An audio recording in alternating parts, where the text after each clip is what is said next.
오늘은 계시록 별론 증거 7번째 시간입니다.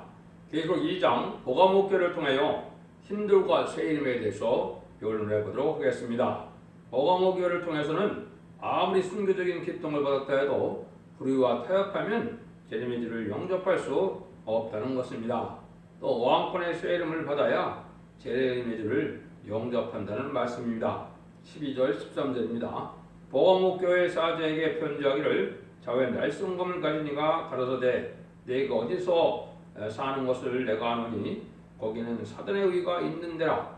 내가 내 이름을 굳게 잡아서 내 충성된 증인 안디바가 너희 가운데 그 사단에 거하는 곳에서 죽임을 당할 때에도 나는 믿는 믿음을 저버리지 아니하였도다. 심판주의 모습이 좌우에 날성검을 가지셨다 그랬죠. 인간적 말에 말세상자 완전 변론의 역사를 할 것을 말씀한 겁니다. 말씀 권세라는 것은 마귀 창덕권이 소멸될 만큼 완전 무장이 돼서 완전 변론에 이를 때 하나님 앞에 기통하는 영들을 갖게 돼서 모든 것이 응답을 받을 수 있는 이런 변론 것을 받은 종을 뜻했는데요. 그래서 그런 종이 이제 진리의 다람쥐의 말씀으로 이제는 세상을 심판할 수 있는 권세를 받게 되는데요. 그래서 전삼년의 역사는 완전 변론에 이룬 진리의 다람쥐의 말씀을 전삼년만 동안에 변론하고 나면 그 변론대로 이제 37개월 동안은 14만 4천 명이 나와서 그 시대 새 시대의 지도자가 되고 이제 능히 쓸 수 있는 큰 물이라고 계시록 7장에 예언된 이제 택한 백성들이 회개하고 들어오는 자들이 있게 되고 이제 공산당에 들어온 지가 100년이 넘었으니까 공산당 지역에 예수님을 알지 못하는 자들에게 마지막 복음을 전해서 그들을 예비처로 인도하는 일이 있게 되면 이제는 구원의 선비는 끝나고 후3년반에 들어가게 되는데 후3년반부터는 환란과 재앙과 심판이기 때문에 구원의 역사가 없는 것입니다. 그래서 이것은 종이 대하는 것을 이제 계시록 19장과 이제 이사야 11장에 나와 있는데요. 계시록 19장에 보면 재림의 많은 왕의 주님께서 말씀의 몸으로 세상을 심판하는 모습으로 되어 있는데요. 15절 16절입니다. 계시록 19장. 그의 입에서 이양검이 나오니 그것으로 만국을 치겠고 친히 저희를 철장으로 다스리며 또 친히 하나님의 곧 전능하신 이의 맹렬한 진노의 표들을 밟았고 그 옷과 그들의 이름 쓴 것이 있으니 만왕의 왕이요 만주해주라 하였더라. 이런 종이 이제 예비된 종이 나오는데 그 예비된 종이 이사야 11장 2에서 5절까지 예비된 종이 이 성도종인 중에 완전 변론의 말씀 역할을 받은 종이 됩니다. 여호와의 신곳 지혜와 총명의 신이요 무락과 재능의 신이요 지식과 경외를 경외하는 여호와를 경외하는 신이 그의 강림하시니 그가 여호와를 경외함으로 즐거움을 삼을 것이며 그 눈에 보이는 대로 심판지 아니하며 귀에 들리는 대로 판단치 아니하며 공의로 핍핍한 자를 심판하며 정직으로 세상의 겸손한 자를 판단할 것이며 그 입에 막대기로 세상을 치며 입술의 기운으로 악인을 죽일 것이며 공의로 그 허리띠를 삼으며 성실로 몸의 띠를 삼으리라.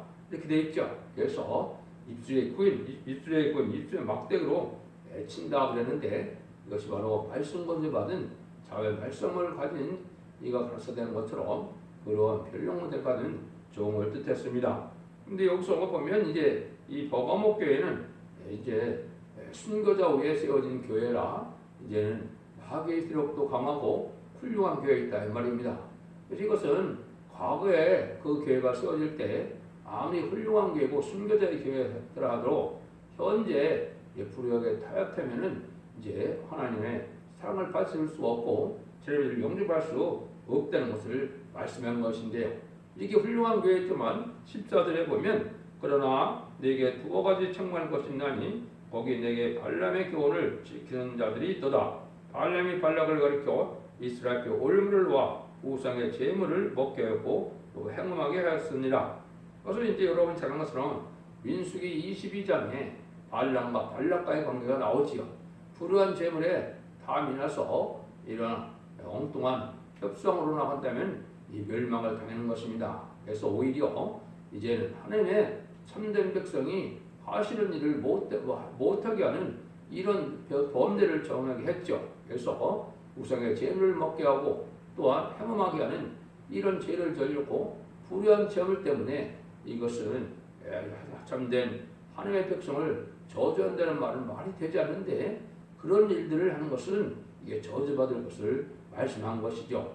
그것은 이 시대는 더군다나 WCC나 WE를 용납함으로 공산당에서 나오는 다원을 갖고 나오는 미혹의 세력이고 마귀의 세력인데 그 세력을 용납하고 그 세력을 협상하는 것 자체는 바로 이러한 일이 되는 겁니다. 그래서 멸망의 대상이 되고 심판의 대상이 된 사실을 여러분이 아셔야 됩니다.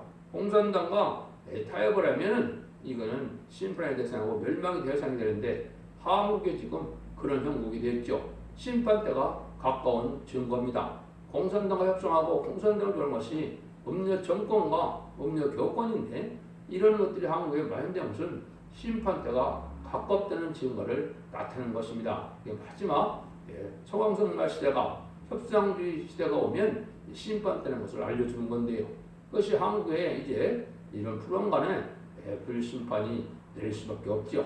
한국에 대한 심판은 창세에 없는 환란, 또 개국일에 없는 환란, 자고일에 없는 환란이라 이렇게 묘사가 되어 있는데 이것이 심히 가까운 때다 이렇게 볼 수가 있습니다. 그래서 이게 발람과 발락이 발람에게 모세를 저주하는 것처럼 이게 불의한 죄하고 타협을 하면 하나님의 참된 종말을 이게 저주하게 된다면 이것은 망할 수밖에 없는 것이죠. 하나님의 사랑은 진리의 사랑이고 이를 핵선적으로 맞아야 되는 것이지 진리의 사랑이 아닌 것으로 하나님 앞에 나간다는 것은 불가능한 것이다 이렇게 볼 수가 있습니다. 또 이제 이 마땅히 모압 족속에 대해서 그 말씀을 많이 하셨는데 현재 그런 모압 족속이 누구냐? 옛날엔 아브라함의 조카 롯의 이제 족속이죠. 롯과 두 딸과 낳은 모압과 암몬 족속을 얘기하는데 그자들도 어떻게 했습니까? 이스라엘 백성들이 애굽에서 종살이고 와서 다윗 왕국권 들으러 갈 때 도와줘야 되고 하나님 편에서 봤을 때는 이제는 좋은 것을 베풀어주고 이렇게 해야 되는데 오히려 방해를 했거든요.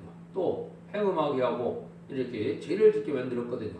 그래서 모압 족속이 하루 앞에 아침에 망한다 그랬는데 요 모압 족속이 이제 이사야 15장 16장에 보면 뭘 뜻했습니까? 기업권 세력들이 하나님이 한국권에서 나오는 참된 종의 교회인 이제 첫대 교회가 세상을 심판하고 에덴 동산에서 왕국권들의 쌍을 갖고 나올 때 반대할 기업권 세력을 의미했거든요. 이런 세력들은 다 멸망을 당한다 이 말입니다. 하루아침에 멸망을 당하고 이게 아무리 그 기도와 봉사를만 해도 소용이 없다고 말씀하시거든요. 이런 일들은 이제 핵선적으로 바른 신앙 노선을 갖지 못한다면 이제 아무리 힘쓰고 애쓴다 해도 필요가 없고 멸망을 당한다는 것을 우리가 알 수 있습니다. 그래서 스바냐 2장 8절에서 10절에도 이런 말이 있거든요. 내가 모압의 해몬과 해방과 암몬 자손의 후욕을 들었나니 그들이 내 백성을 해방하고 스스로 벗어 그 경계를 범하였느니라. 그러므로 망군의 여호와 이스라엘 하나님이 말하노라. 내가 나의 삶을 두고 맹성이 장차 모압은 소금 같으며 암몬 자손은 고무라가 될 것이라. 찔레가 나며 소금구덩이가 되어 영원히 황홀이니 나의 뛰친 백성이 그들에게 노력하며 나의 남은 국민이 그것을 기업을 얻을 것이요 그들이 이런 일을 당할 것이며 교만해 스스로 망군의 여호와의 백성을 해방하느니라. 이렇게 말씀드린 것처럼 역사 말하는 모압과 암몬은 옛날의 모압과 암몬을 얘기한 것이 아닙니다. 지금 기업권 세력 중에서 이제 말세복음인 죽잡고 세상하고 죽잡고 변을 승천하는 이러한 아름다운 식을 말세복음을 전할 때 반대하는 현재 기업권 세력들을 얘기한 겁니다. 그래서 이사야 15장 1절도 모압에 가는 경고라. 하루밤에 모압의 알이 명하며 황폐할 것이며 하룻밤에 모압의 길이 망하여 황폐할 것이라. 하루아침에 이렇게 망한다 그랬죠. 이것이 이제 16장에서 왜 그렇게 망하게 되느냐를 자세히 설명을 하셨죠. 이것은 이제 모압과 같은 족속이 이런 인간 종말도 나타나는데 이거는 기업권 세력이라는 것을 말씀하는 겁니다. 여러분들이 이걸 잘 분별해야 돼요. 또 신앙이 바로 되려면은 15절 16절처럼 이와 같이 내게도 네가 나의 경을 지키는 자들이 있도다. 그러므로 회개하라. 그래 하나님은 내가 속히 봐요 내 입의 공으로 그들과 싸우리라 그랬죠. 니골에 대한 교훈을 지킨다는 것은 바로 뭡니까? 사도의 교훈에서 탈선된 교훈을 얘기하는 것이죠. 지금은 많은 탈선된 교가 많고 이단과 또 이방 종교들이 참 많지요.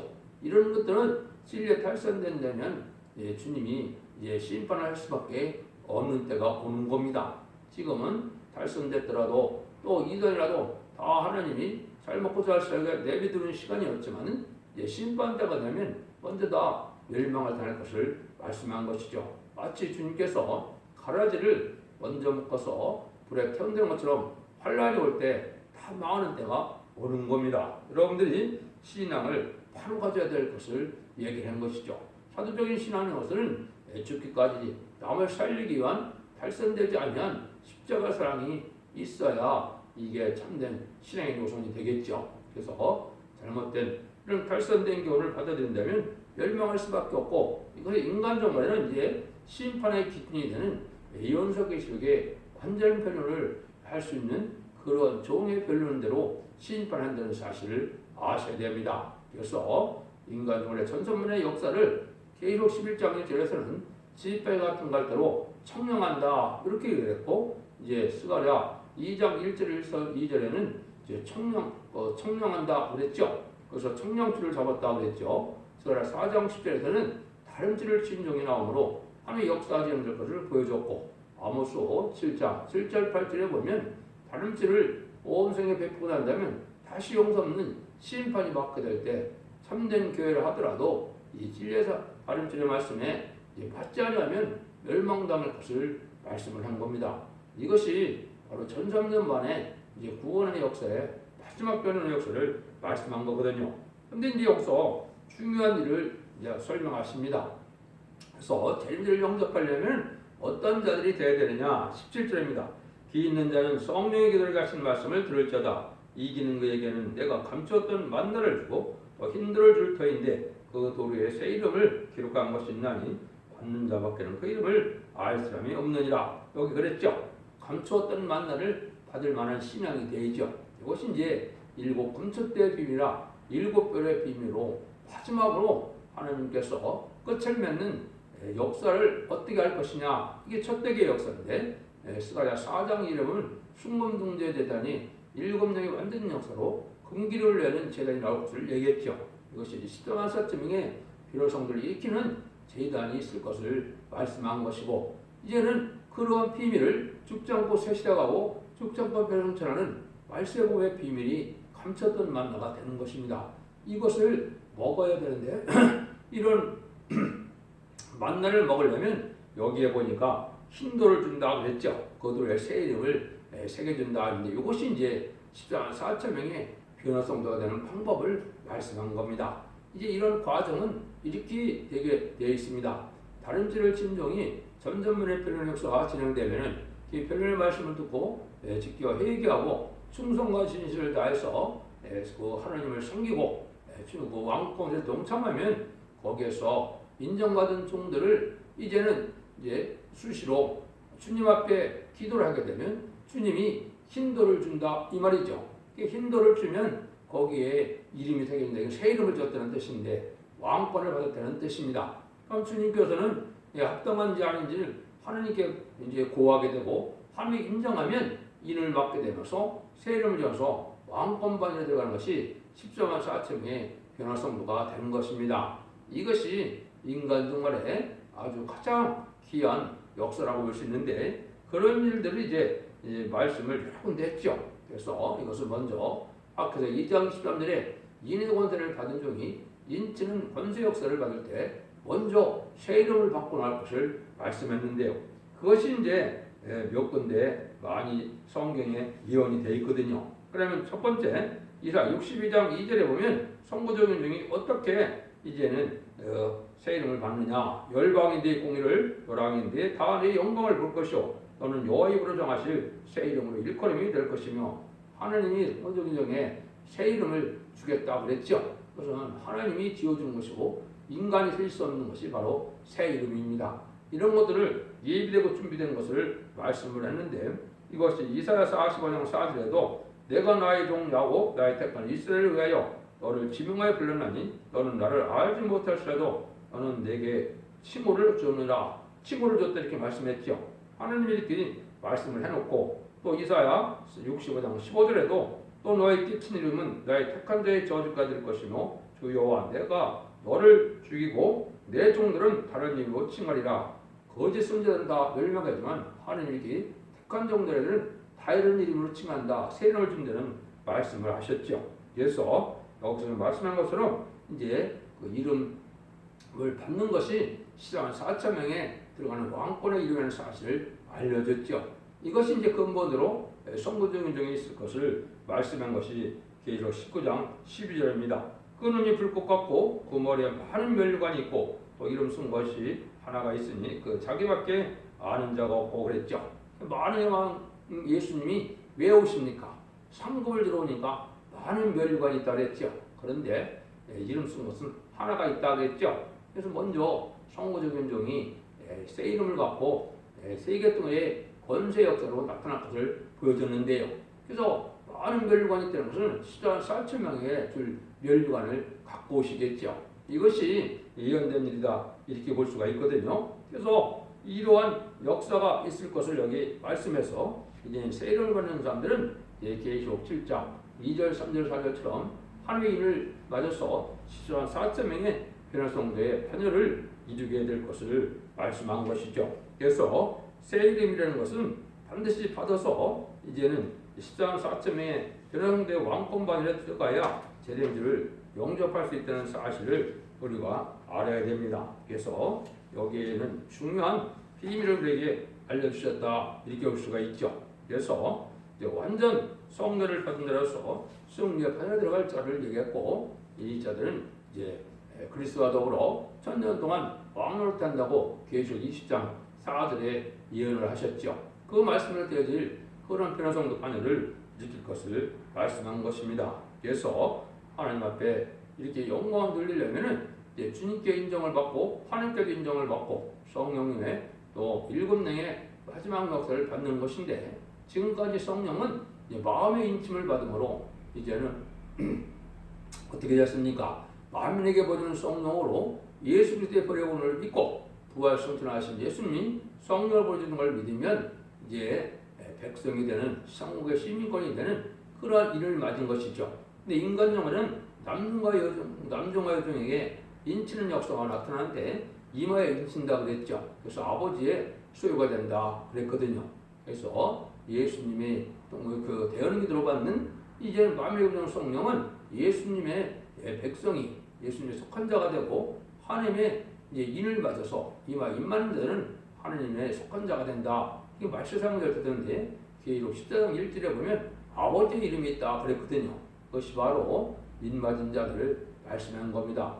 이래서 복받을 자리 된다는 사실을 여러분이 아셔야 되고 이것이 이제 추구되는 그런 비밀 중에 하나가 되는 것이지 이런 과정도 없이 비밀을 이제 알 수가 없다 이 말이죠. 그래서 이게 이기는 자의 판에 들어가면 시간 4천명의 변호사들가 되어서 세세 왕권의 축복을 받는다는 사실을 말씀한 겁니다. 그래서 이기는 자의 판결이 무엇인가를 잘 아셔야 하는데 결론은 인맞은 시간 4천명의 판결에 들어가는데 이기는 자의 비밀은 계시록 12장 11절에 피와 말씀 증거라 이 말씀 증거로 이긴다 그랬죠. 피로 이긴 것은 중생받은 것을 뜻했고 말씀 증거로 이긴다는 것은 말씀의 복음인 신인판의 태어난 진리의 변호를 듣고 회개함으로 그 승자 판결에 들어간 자들을 얘기한 것이거든요. 이래서 이는 14장 4천명의 변호 성도가 나온다는 사실을 여러분이 아시고 충성과 진실을 다해서 하나님 앞에 영광을 돌리기도 하고 하나님이 주시는 영광을 받아서